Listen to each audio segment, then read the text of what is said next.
Good afternoon, buenas tardes. One day for us to play our CCL match, a match in which we have been preparing, a match that we know is going to be difficult, like every other match that we're going to play. We're playing against a team that has some good history and it's been doing well in their season, even though the last few results haven't gone for them.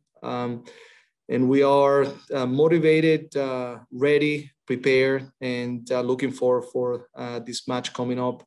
As we see this as a match in which not only we're representing the Portland Timbers, we're representing Major League Soccer and U.S. Soccer. So the guys are very motivated and ready to play. We'll open to questions. A reminder to please raise your hand if you have a question for Coach Savarese. We'll begin with Joel Odom of the Oregonian.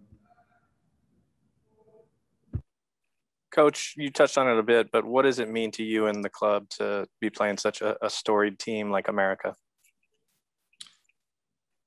First of all, you play to compete in these kind of matches. You want to earn the opportunity to play and be part of these games against teams like Club América.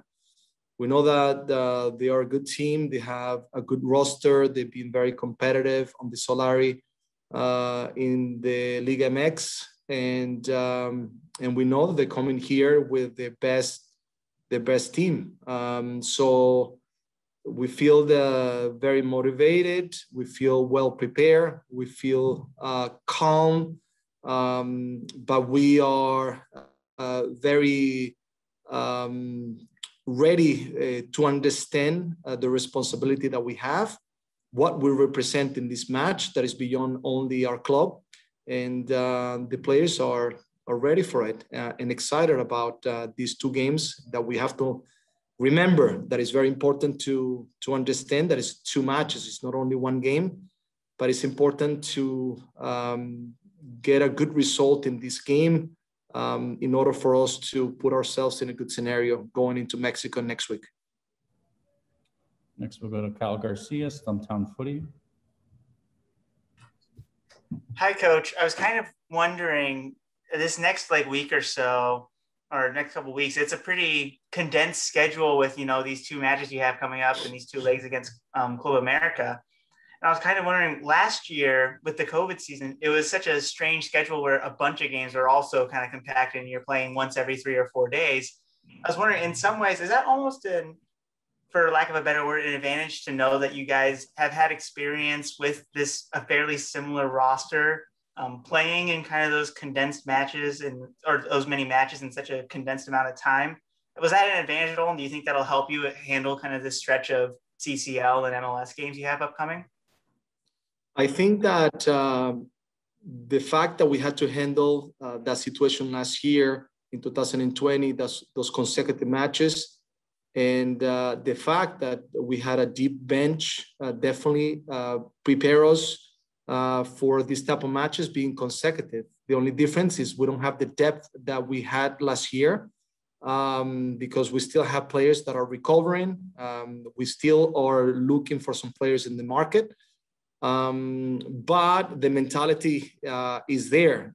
The understanding that everyone on the roster is needed and is important in order for us to succeed, as we show against Houston, is a learning lesson, as with what you mentioned, with what we had to confront last year. And we know also that we're playing against a team that has a deep bench, has enough players to play consecutive matches. So we know for sure that the two teams are coming with the best mentality into this match.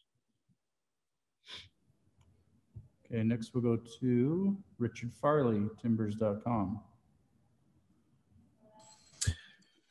Coach, you made it clear last week in the lead up to the Houston match that how you manage your players over these next 4 games was going to be very important.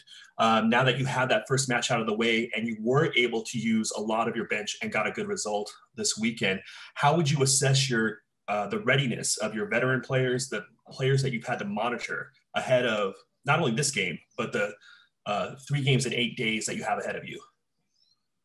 Yes, so we have to go one step at a time and one game at a time, but we have to plan accordingly for, more than one game in order for us to make sure that we can handle this difficult stretch that we're going to have. I was very proud and content to see the approach of the players in the way they enter into the field, the energy that they provided against Houston.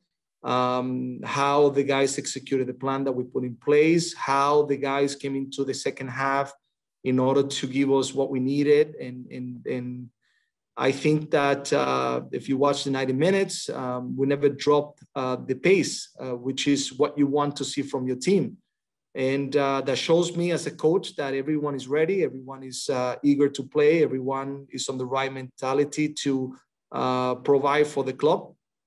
And this is the only way that you can endure in stretches like this and hope little by little that we can get some players back in these games that we're going to have. Now we have Polo back.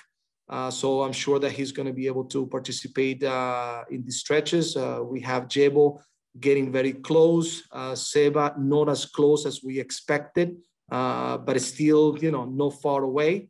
And hopefully more players can continue to be part of in order for us to continue to have a deep roster to go through these consecutive matches. But the important part is the mentality that the group has, and they show very clearly last game against Houston. Paul Danzer, Portland Tribune. Hey, Gio, I'm just curious if the away goals tiebreaker plays into your playing for this first leg and how you approach it. Yes, it is important to understand that these goals, when you concede at home, they're going to be difficult for you when you go play away, especially when it's the first leg.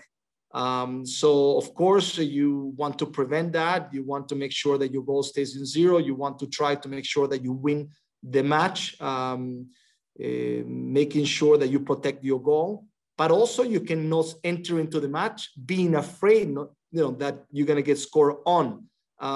You have to enter into the match trying to execute your plan, trying to make sure that you play the way you think is going to prevent from them to do the things that they do best, and for you to expose the areas in which you think you can hurt them, and try in that process to not allow any goals, because of course that will put you in a better scenario going to Mexico. But also if at the end of the day a goal comes in, you want to find a good result that is going to put you in a good situation to go then for the second leg in Mexico. Go to Nick Krupke, KPTV. Gio, you mentioned Andy Polo coming back. That's obviously so huge when you guys just need bodies and productive bodies. What do you expect out of him being able to roll back in with the club? I think he will come back quickly. He was training in Peru. He was trying to stay disciplined and come back in a good shape. Of course, when you don't play for a long time, it's not easy. And it was incredible how much time it took the whole situation for him to arrive back to Portland, but he's here now. He's happy to be back, and we'll see him contributing, pretty soon.